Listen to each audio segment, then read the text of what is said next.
জলপাইগুড়ি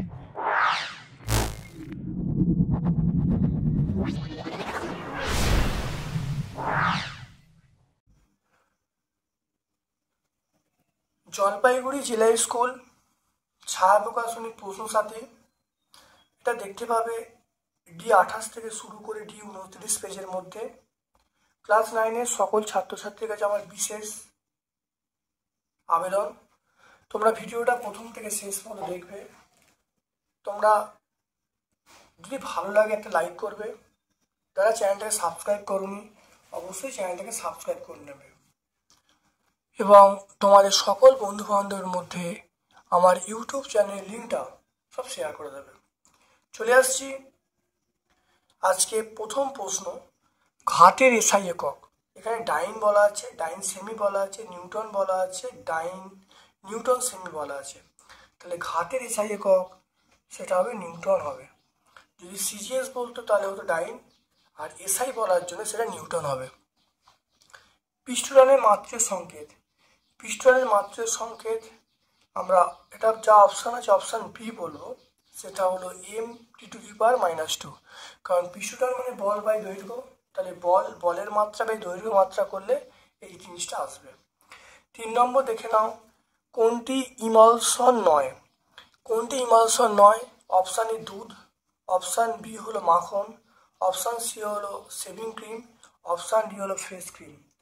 তাহলে option C হবে emulsion নয়, সেটা অপশান সি শেভিং ক্রিম। প্রশমন দ্রবণে পিএইচ কাগজের বর্ণ, অপশান এ হলুদ, অপশান বেগুনি, অপশান সি সবুজ, অপশান ডি সাদা। তাহলে অপশান সি হবে সেটা সবুজ। প্রকৃত দ্রবণে দ্রাবের কণার ব্যাস, বিভিন্ন অপশান দেওয়া আছে, এটা আমরা অপশান ডি বলবো। অপশান ডি হলো 10⁻⁸ বা তার কম। ঠিক আছে, তাহলে যা অপশান আছে অপশান ডি হবে 10⁻⁸ সেন্টিমিটার বা তার থেকে কম। জলে সঞ্চিত জলের শক্তি হলো অপশান এ তড়িৎ শক্তি, অপশান বি গতিশক্তি, অপশান সি স্মৃতিশক্তি, অপশান ডি রাসায়নিক শক্তি। তাহলে অপশান সি হবে স্মৃতিশক্তি। তারপরে 54 AMU জলের অণুতে পরমাণুর সংখ্যা কত? 54 AMU জলের অণুতে পরমাণুর সংখ্যা কত, সেটা আমরা কত বলবো। অপশান এখানে বিভিন্ন অপশান আছে, 10টি, 3টি, 9টি, 6টি। তাহলে আমরা প্রথম দেখে নিই H2O, এখানে তিনটে পরমাণু আছে। 3টে পরমাণুর জন্য এখানে তাই 3টে পরমাণু, অর্থাৎ 1 মোলের ক্ষেত্রে, অর্থাৎ আমরা এটা 1 মোল মানে 18 গ্রামের ক্ষেত্রে, তাহলে 18 ইউ এর জন্য, তাহলে আমরা এখানে পাচ্ছি 18, 3টে পাচ্ছি, তাহলে 18 ইউ এর জন্য 3টে, আর 54 এর জন্য 18 × 3। তাহলে এখানে দেখে নাও, তাহলে জলের এটা 18 ইউ এর জন্য কটা পাচ্ছি? 3টে। তাহলে একই কত 54 কত করলে আমরা কটা পাবো? অবশ্যই অপশন সি পাবো, 9টা পাবো।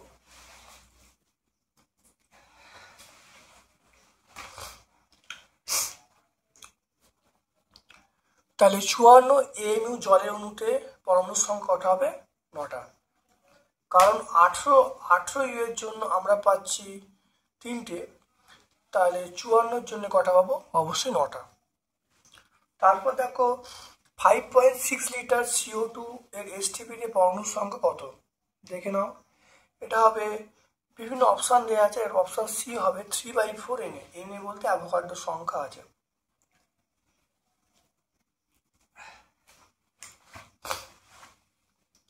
তারপরে দেখো একটি ত্রিক্ষারীয়, দেখে নাও, একটি ত্রিক্ষারীয় অ্যাসিড হলো, ত্রিক্ষারীয় অ্যাসিড আমরা কি বলবো? সেটা হলো option A sulphuric acid, option B phosphoric acid, option C hydrochloric acid, option D acetic acid. তাহলে অপশান বি হবে ফসফরিক অ্যাসিড।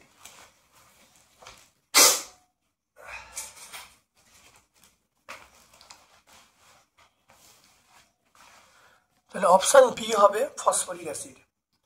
কিলোওয়াট ঘন্টা হলো কোন রাশির একক? অপশান এ ক্ষমতা, অপশান বি শক্তি, অপশান সি হলো কার্য, অপশান ডি হলো চাপ। তাহলে আমরা কি বলবো? অপশান বি হবে শক্তি, কিলোওয়াট ঘন্টা শক্তির একক। তারপরে দেখো এখানে একটা ছক আছে 11টা, প্লবতা, আপেক্ষিক গুরুত্ব, অনুর্ভর, তারপরে ইয়ং গুণাঙ্ক, টিন্ডাল প্রভাব, এরকম সব আছে ছকটা।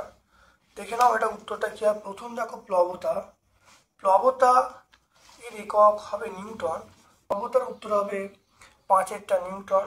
তাহলে এখানে এটা এ লিখবো, তাহলে প্লবতার উত্তর হবে নিউটন। তারপরে দেখো আপেক্ষিক ঘনত্ব, দেখে নাও আপেক্ষিক ঘনত্ব। আপেক্ষিক ঘনত্ব হলো এখানে যেটা পাবো সেটা একক ভিন্ন রাশি, সেটা আমরা 6টায় পাবো। বি লিখবো, তাহলে বি লিখবে এটা। তাহলে আপেক্ষিক ঘনত্ব, দেখে নাও আপেক্ষিক ঘনত্ব তাহলে আমরা কোথায় পাবো? এখানে দেখে নাও একক ভিন্ন রাশি, এটা বি মানে 6-এর দাগে, এটা আমরা বি লিখবো। তারপর দেখো একটি অনুর্ভর, একটি অনুর্ভর আমরা আণবিক ভর বলবো, এখানে অপশন সি বলবো, একটি অনুর্ভর আণবিক ভর বলবো। তারপরে ইয়ং গুণাঙ্ক, দেখে না ইয়ং গুণাঙ্ক আমরা যেটাই পাবো, ইয়ং গুণাঙ্কের একক হলো ইয়ং গুণাঙ্ক ডাইন পার সেমি স্কোয়ার। তারপরে দেখো টিন্ডাল প্রভাব, এটা আমরা পাবো বিচ্ছুরণ। তাহলে কি ব্যাপারটা হলো, প্রথমে মনে রাখবে প্লবতা হবে এর একক আমরা নিউটন বলবো, তাহলে প্লবতার সঙ্গে মিল হবে নিউট্রন। তারপরে আপেক্ষিক ঘনত্বের সঙ্গে আমরা যেটা পাবো সেটা একক ভিন্ন রাশি। অনুর্ভরের সঙ্গে আমরা যেটা পাবো আণবিক ভর পাবো।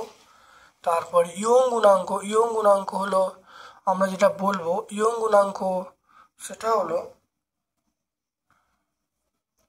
ইয়ং গুণাঙ্কের একক হলো ডাইন পার সেমি স্কোয়ার। তারপর টিন্ডাল প্রভাব আমরা বিচ্ছুরণ পাবো। দেখো সাবানের ফেনা হলো ড্যাশ কোলয়েডের উদাহরণ। এটা হলো ফোম, এটা হলো ফোম। তারপর দেখো শুধুমাত্র ক্ষারকের উদাহরণ হলো, সেটা আমরা বলবো সোডিয়াম অক্সাইড Na2O। 3 নম্বর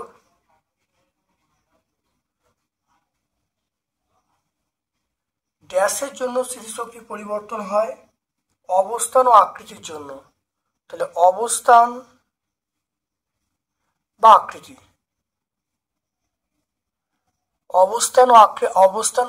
জন্য স্থিতিশক্তি পরিবর্তন হয়। 1 বার সমান কত পাস্কেল?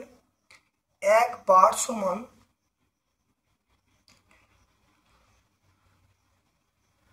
এটা বলবো 10⁵।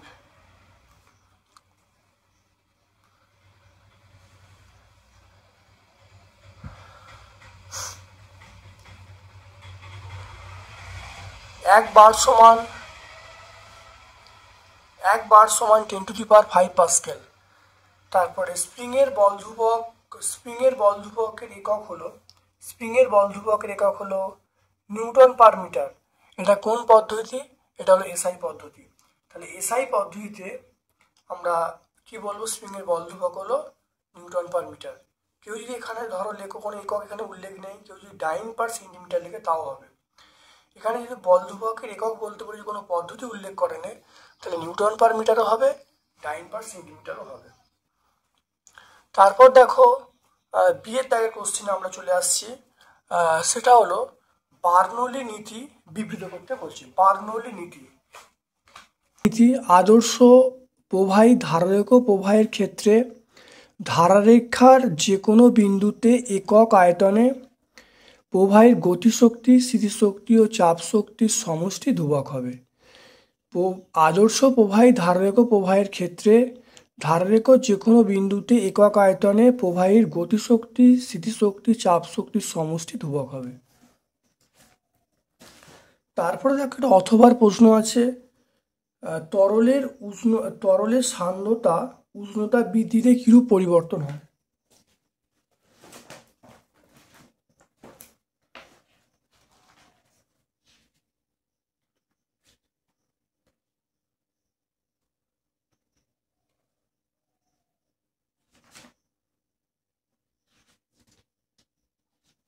দেখে নাও, তরলের সান্দ্রতা, দেখো উষ্ণতা বৃদ্ধিতে তরলের সান্দ্রতা কি হ্রাস পাবে, তাহলে উষ্ণতা বৃদ্ধিতে তরলের সান্দ্রতা হ্রাস পাবে। তারপরে দেখো দুয়েরটা সাইফনের কার্যকারিতা ব্যাখ্যা করতে বলছে, অথবা প্রশ্ন আছে জলের প্লবতা বৃদ্ধির উপায় বলতে বলছে। দেখে নাও, এটা একটা সাইফনের, এটা দেখতে পাচ্ছি একটা সাইফনের চিত্র। এখানে সি বিন্দু আছে, এখানে ডি বিন্দু আছে, এই পাত্রটা উপরে আছে, এই পাত্রটা নিচে আছে। দেখতে পাচ্ছ H1 থেকে H2 অনেকটা বড়। তাহলে জল বা তরল এই পাত্র থেকে এই পাত্রে যাবে। দেখে নাও কিভাবে যাবে। প্রথমে দেখো দুটো বিন্দু, সেটা হলো একই সরলরেখার ওপর দুটো বিন্দু সি এবং ডি নেওয়া হয়েছে। এই সি বিন্দুতে চাপ এবং ডি বিন্দুতে চাপ নির্ণয় করব। দেখে নাও, সাইফনের মধ্যে অনুভূমিক রেখায় সি এবং ডি বিন্দু নেওয়া হয়েছে। তাহলে এটা হলো অনুভূমিক রেখায় দুটো বিন্দু নেওয়া হয়েছে। তাহলে এ পাত্র, এটা হলো এ পাত্রটা বি পাত্র, এ পাত্র থেকে মানে এই এ পাত্রের এ পাত্রে যে তরল তল আছে, তরল তল থেকে এই সি বিন্দু উচ্চতা হলো H1, বি পাত্রের এই যে তরল তল থেকে এই ডি বিন্দুর উচ্চতা হলো H2। দেখো তাই এখানে করা আছে। এখানে মনে রাখতে হবে যে পিসি মানে এই বিন্দুর চাপ, অর্থাৎ এই বিন্দুর চাপ আমরা কি বলবো, এই বিন্দুর চাপ বার করতে গেলে পিসি বলবো, সেটা পি মাইনাস H1 ডিজি। আর এই বিন্দুর চাপ যদি বার করতে চাই তাহলে আমরা বলবো পিডি সমান পি মাইনাস H2 ডিজি। পিসিটা বড় হবে, তাহলে পিসি মাইনাস পিডি করবো। পিসি মাইনাস পিডি করলে পিপি ক্যান্সেল হয়ে যাচ্ছে। দেখো H2 minus H1 H2 minus H1 into DG. D মনে রাখতে হবে যে তরল নেওয়া হয়েছে, তরলের ঘনত্ব, জি হলো অভিকর্ষ ত্বরণ। এবার যেহেতু আমার এই মানে H2টা বড় H1-এর থেকে, H2 বড় H1-এর থেকে হওয়ার জন্য তাহলে আমরা পিসিটা বড় বলে পিডিচ্ছে, তাহলে এই পিসি বড় পিডিচ্ছে আমরা বলবো। অর্থাৎ আমরা কি বলবো, তরল সি থেকে ডি বিন্দুতে যাবে, অর্থাৎ এইখান থেকে, অর্থাৎ সি থেকে ডি বিন্দুতে যাবে এবং ডি বিন্দুতে আকর্ষণের টানে নিচের দিকে গতিশীল হয়ে বি পাত্রে পড়বে। তাহলে এখান থেকে সি থেকে ডিতে যাবে এবং নিচের দিকে আকর্ষণের জন্য তরলটাই বি পাত্রে পড়বে। এবং সি বিন্দু থেকে তরল অপসারিত হলে, যখন এই সি বিন্দু থেকে তরল অপসারিত হবে তখন এই জায়গাটা শূন্যস্থান সৃষ্টি হবে। এই শূন্যস্থান যখন সৃষ্টি হবে তখন বায়ুমণ্ডলীয় চাপের জন্য এই এ পাত্র থেকে তরলটা আমার সি বিন্দুতে উঠবে, শূন্যস্থান পূরণ করবে, তারপর আবার ডি বিন্দুতে যাবে, এর নিচে পড়বে।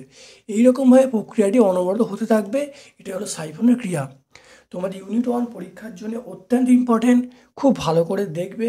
আমি ছোট করে তোমাদের জন্য লিখে রেখেছি সাইফনের কার্যনীতি, সাইফন কাকে বলে, প্রচণ্ড ইম্পর্টেন্ট প্রশ্ন।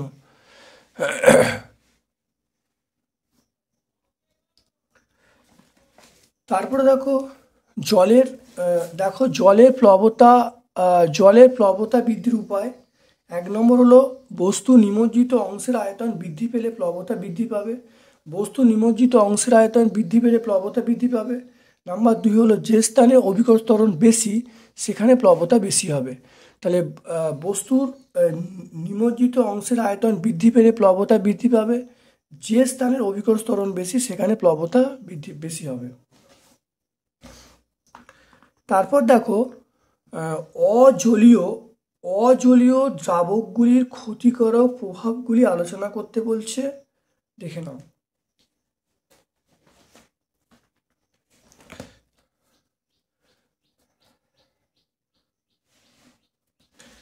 নাও, অজলীয় দ্রাবক বলতে আমরা অ্যালকোহল, অ্যাসিটোন, অ্যামোনিয়াম হাইড্রোক্সাইড এগুলো বলি। মানে অজলীয় দ্রাবক বলতে অ্যালকোহল, অ্যাসিটন, অ্যামোনিয়াম হাইড্রোক্সাইড বুঝি। এরা খুব দ্রুত বাষ্পীভূত হয়ে বাতাসে মেশে। অর্থাৎ এই অজলীয় দ্রাবকের বাষ্পে মানে অজলীয় দ্রাবকের বাষ্পে শ্বাসকষ্ট, মাথা ধরা, গা বমি ভাব এগুলো হয়। আর অ্যামোনিয়াম হাইড্রক্সাইড NH4OH চোখে পড়লে চোখে জ্বালা করে। তাহলে প্রথম মনে রাখতে হবে এই যে অজলীয় দ্রাবক বাষ্পটার সাহায্যে আমরা শ্বাসকষ্ট হতে পারে, মাথা ধরতে পারে, গা বমি ভাব হতে পারে। আর এটা হলো NH4OH অর্থাৎ অ্যামোনিয়াম হাইড্রক্সাইড যখন চোখে লাগবে তখন চোখে জ্বালা সৃষ্টি হবে। তারপরে দেখো একটা অথবার প্রশ্ন আছে, সেটা হলো অতিরিক্ত দ্রবণ তৈরির উপায় উল্লেখ করতে বলছে। অতিরিক্ত দ্রবণ তৈরির উপায় দেখে নাও। দেখো কিভাবে, দেখো একটি টেস্ট টিউবে কিছু পরিমাণ দ্রাবক নিয়ে টেস্ট টিউবের মুখটি তুলো দিয়ে বন্ধ করে দিতে হবে। একটি টেস্ট টিউবে কিছু পরিমাণ দ্রাবক নিয়ে টেস্ট টিউবের মুখ তুলো দিয়ে বন্ধ করে দিতে হবে। তারপর টেস্ট টিউবে সামান্য গরম করলে দ্রাবের কেলাস জল ত্যাগ করে স্বচ্ছ দ্রবণ তৈরি করবে। টেস্ট টিউবকে না নাড়িয়ে ঠান্ডা করলে ঘরের তাপমাত্রায় আনলে দেখা গেল কেলাস আর পৃথক হচ্ছে না, এভাবেই অসম্পৃক্ত দ্রবণ তৈরি হয়। তাহলে একটি টেস্ট টিউবে কিছু পরিমাণ দ্রাবক নিয়ে টেস্ট টিউবের মুখ বন্ধ করে দিতে হবে। তারপর টেস্ট টিউবে সামান্য গরম করলে দ্রাবের কণাগুলি জল ত্যাগ করবে, স্বচ্ছ দ্রবণ তৈরি করবে। টেস্ট টিউবকে না নাড়িয়ে ঘরের তাপমাত্রা আনলে দেখা যাবে যে কোনো কেলাস আর পৃথক হচ্ছে না, এভাবেই দ্রাবের অতিরিক্ত দ্রবণ তৈরি করা হয়।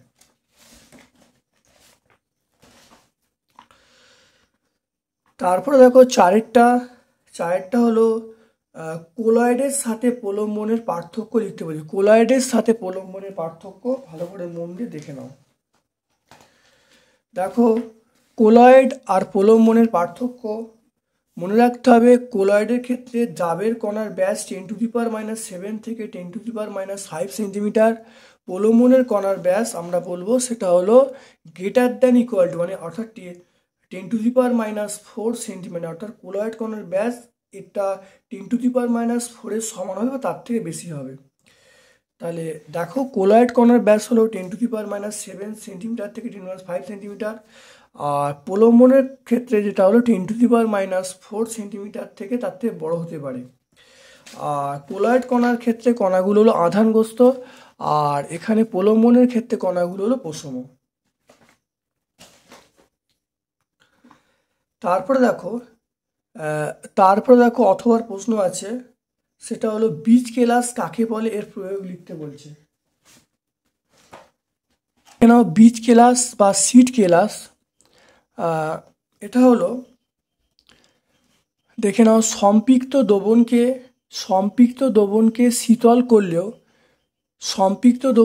শীতল করলেও কেলাস গঠন হয় না। এই অবস্থায় কঠিন পদার্থের সম্পৃক্ত দ্রবণে দ্রাবে ছোট কেলাস যুক্ত করলে যে কেলাস পাওয়া যায় তাকে সিড কেলাস বা বীজ কেলাস বলে। সম্পৃক্ত দ্রবণকে শীতল করলেও কেলাস গঠন হয় না। এই অবস্থায় কঠিন পদার্থের সম্পৃক্ত দ্রবণে দ্রাবে ছোট কেলাস যুক্ত করলে যে কেলাস তৈরি হয় তাকে সিড কেলাস বা বীজ কেলাস বলে। এর ব্যবহার কি? এর ব্যবহার হলো যেসব ক্ষেত্রে কেলাসন ধীরে ধীরে হয় সেক্ষেত্রে বীজ কেলাসন পদ্ধতি প্রয়োগ করলে প্রক্রিয়াটা অনেক দ্রুত হয়।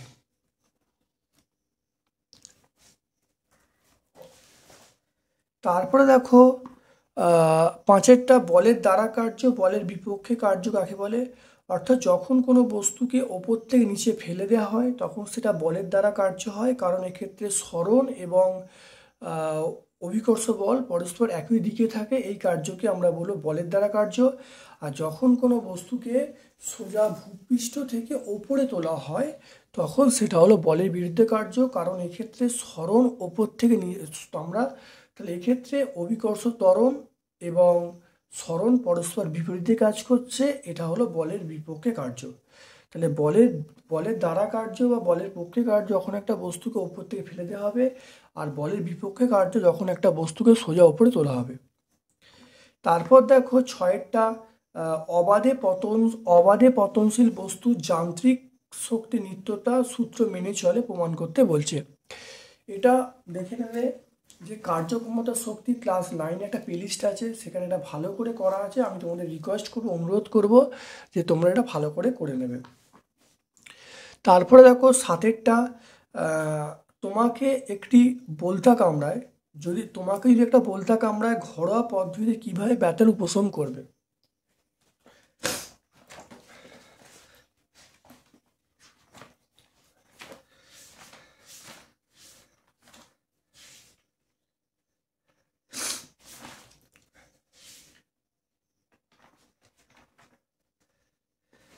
দেখে নাও ভালো করে।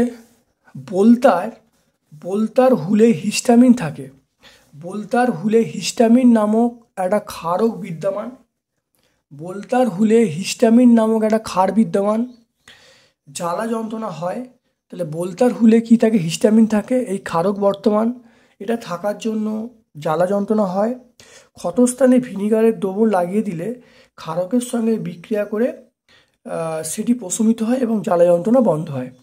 তাহলে বলতার হুলে হিস্টামিন থাকে, একটা ক্ষারক থাকে যেটা জ্বালা সৃষ্টি করে, এবং ক্ষতস্থানে ভিনিগারের দ্রবণ যদি লাগিয়ে দেওয়া হয় তাহলে সঙ্গে সঙ্গে ওই ক্ষারকের সঙ্গে এই ভিনিগার বিক্রিয়া করে যাবে, বিক্রিয়া করে দ্রবণটা প্রশমিত হয়ে যাবে, ফলে জ্বালা যন্ত্রণা সঙ্গে সঙ্গে বন্ধ হয়ে যাবে। তারপরে দেখো কি বলা আছে, 1 গ্রাম নাইট্রোজেন অণু এবং পরমাণুর সংখ্যা নির্দেশ করো। 1 গ্রাম নাইট্রোজেন অণু ও পরমাণুর সংখ্যা নির্দেশ করো। দেখে নাও কিভাবে হচ্ছে। নাইট্রোজেনের আণবিক ভর 28, নাইট্রোজেনের আণবিক ভর আমরা 28 বলবো। তাহলে 28 গ্রাম N2-তে অণুর সংখ্যা আমরা কত বলবো? অ্যাভোগাড্রোর সংখ্যা বলবো, একে বার করব। তাহলে বার করলে দেখো এটা কত আসছে? 2.15 × 10⁻22।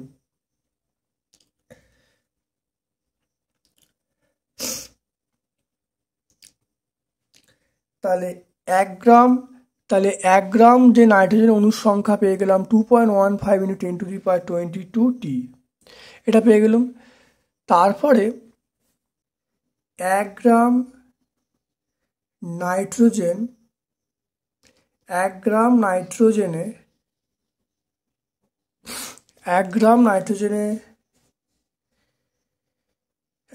নাইট্রোজেনে পরমাণুর সংখ্যা, 1 গ্রাম নাইট্রোজেনের পরমাণুর সংখ্যা কত? এটা হলো 6.022 × 10⁻23। তাহলে বাই 28 করব। আর একটা নাইট্রোজেনের দুটো পরমাণু থাকে, তাহলে ইন্টু 2 দিয়ে গুণ করব। তাহলে এটা কত আসবে? এটা আমরা বলবো 4.30 × 10⁻22T। তাহলে এখানে দেখে নাও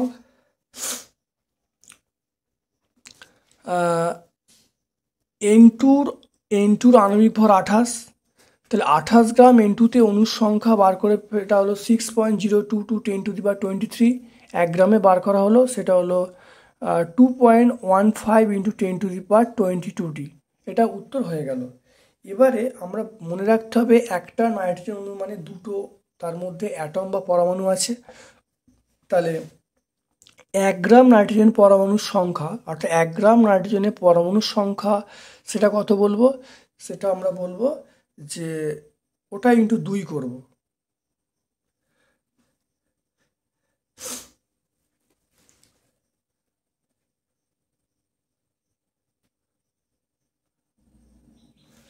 তাহলে এটা ইন্টু 2, অর্থাৎ এক কথায় বলতে চাইছি এখানে একটা, অর্থাৎ 1 গ্রাম N2-তে অণুর সংখ্যা কত? 2.15 × 10⁻22T।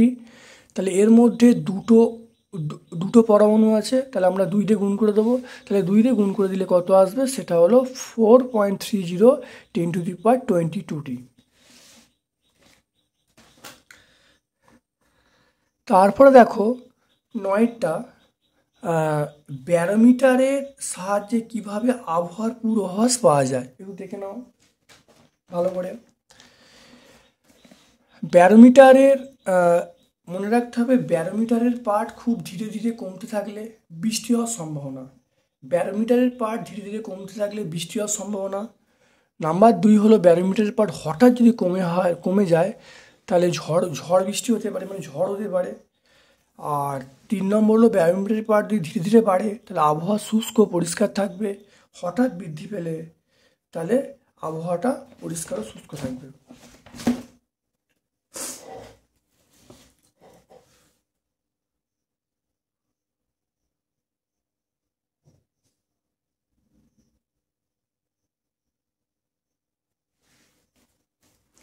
তাহলে দেখে নাও, ব্যারোমিটারের পার্ট খুব ধীরে ধীরে কমতে থাকলে বৃষ্টিপাতের সম্ভাবনা।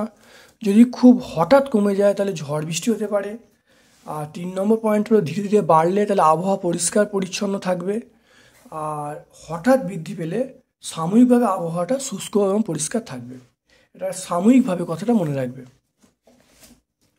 তারপরে দেখো 10-এর একটা প্রশ্ন আছে, সেটা হলো 25 কেজি ভরের একটি বস্তু মাটি থেকে 10 মিটার ওপরে আছে।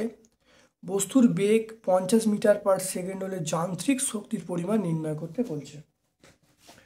দেখে নাও, আমরা এখানে ভর এম এর মান বলা আছে 25 কেজি, এইচ এর মান 10 মিটার, ভি এর মান 50 মিটার পার সেকেন্ড বলা আছে। তাহলে আমরা জানি গতিশক্তি ইকে সমান হাফ এম ভি স্কোয়ার। মানগুলো বসিয়ে দেওয়া হয়েছে, বসিয়ে দিয়ে আমরা কত পাচ্ছি, বসিয়ে দেখো এটা পাচ্ছি, বসিয়ে দিয়ে গুণ করে আমরা পাচ্ছি 31,250 জুল। 31,250 জুল।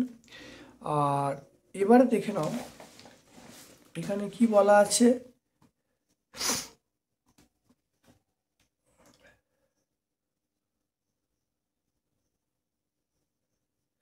(31,250 জুল। তাহলে ইকের মান আমরা পেয়ে গেলাম 31,250 জুল। আমরা যদি ইপির মান বার করি, দেখে নাও ইপির মান কত হবে। ইপির মান হবে স্মৃতিশক্তির মান এমজিএইচ।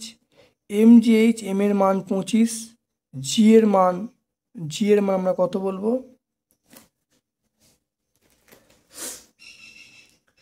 জি এর মান 9.8 বলবো।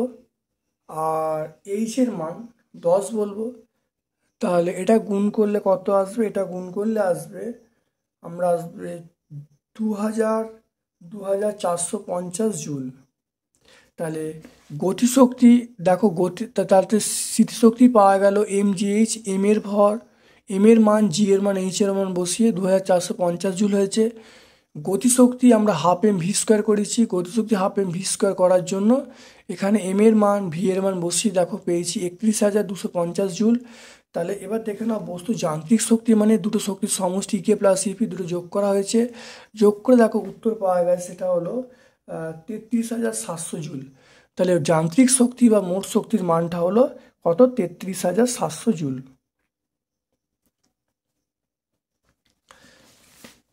তারপরে দেখো অথবা একটা প্রশ্ন আছে, প্রমাণ করো বা দেখাও যে ই সমান হাফ এম সি স্কোয়ার। তাহলে প্রমাণ করো ই সমান হাফ এম সি স্কোয়ার। দেখে নাও কি করে হবে। ধরি এম ভরের একটি বস্তু সরলরেখা বরাবর সি বেগে গতিশীল। ধরি এম ভরের একটি বস্তু সরলরেখা বরাবর সি বেগে যাচ্ছে। বস্তুর গতিবিরুদ্ধে এফ বল প্রয়োগ করায় বস্তুটি এস দূরত্বে স্থির হয়ে গেল। তাহলে মন্দন যদি এ হয় তাহলে আমরা লিখতে পারবো এ সমান এফ বাই এম, আমরা লিখতে পারবো এটা। তারপরে আমরা এখান থেকে লিখব, দেখো অন্তিম বেগ আমরা ভি সমান 0 বলবো। তাহলে ভি স্কোয়ার সমান ইউ স্কোয়ার প্লাস 2s। তাহলে এখানে বেগটা সি আছে, তাহলে ভি স্কোয়ার সমান c square minus 2s, minus মন্দনের জন্য মাইনাস এসেছে। আর সি মানে বেগটা সি বসেছি, ইউ এর বদলে সি বসেছি। তাহলে এখান থেকে এস এর মান পেয়ে গেলাম সি স্কোয়ার বাই 2a। আমরা জানি ই মানে শক্তি সমান বল ইন্টু সরণ, বল মানে এম ইন্টু এ, সরণ এস বসানো হলো। তাহলে এই যে এস এর মানটা আমি এখান থেকে বসিয়ে দিলাম, তাহলে এম এ ইন্টু এস এর মানটা বসিয়ে দিয়েছি সি স্কোয়ার বাই 2a। দেখো ই এর মান পেয়ে গেলাম হাফ এম সি স্কোয়ার। তাহলে এটাই হলো আমার যে শক্তির সমীকরণ, ই সমান হাফ এম সি স্কোয়ার।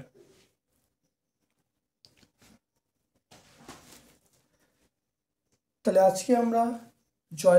আজকে আমরা জলপাইগুড়ি জেলা স্কুল সম্পূর্ণ সলভ করলাম।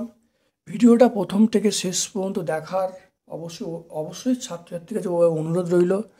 ভিডিওটা প্রথম থেকে শেষ পর্যন্ত দেখার ছাত্রছাত্রীর কাছে আমার আন্তরিক অনুরোধ রইল।